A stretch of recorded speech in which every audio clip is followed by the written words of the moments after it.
What's going on, everybody, and welcome back to the channel. My name is Bailey Kramer, and I'm a real estate investor and Airbnb operator. And in this video, we're going to be talking about something that I'm seeing all over the Facebook groups, and I'm going to be giving you my opinions and warnings about it. And the thing that I'm talking about is midterm rental arbitrage.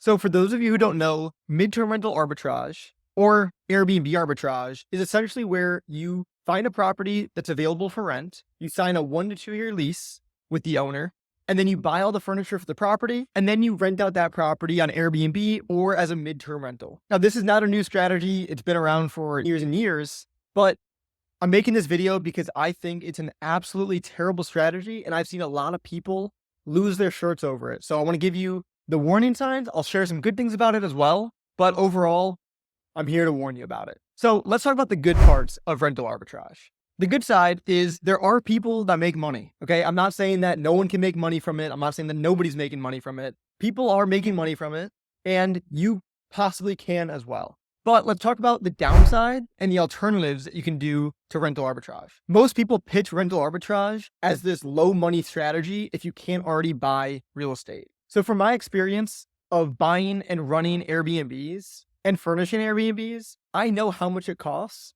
to get started with the property. Now, a lot of times these people who are pushing rental arbitrage tell you that buying a property is so much money and so much risk that you might as well just rent a property and do arbitrage. Again, from my experience, you can buy a property and rent it out as an Airbnb for $20,000 to $30,000. And I've done that multiple times. If you're going to be doing rental arbitrage, you're still going to need at least $10,000 to $15,000 on average to get started. Now, another downside though is if you do rental arbitrage and you sign a lease for a year and that lease is up and that landlord doesn't want to renew you, now you have $10,000 worth of furniture that you probably just barely paid off that you have to move somewhere. And if you have one property, it might not be that big of a deal. But if you have 5 properties and you spent $50,000 in just furniture alone, and now these landlords aren't renewing with you, what are you going to do with the furniture? People are literally giving away their furniture from rental arbitrage deals gone wrong in Facebook groups. So if you have the money to do rental arbitrage, I'm telling you, either have enough money to buy a property or you're a lot closer than you think. Let's just say you don't have enough money to buy a property. My preferred method, and the way that I actually started, was through something called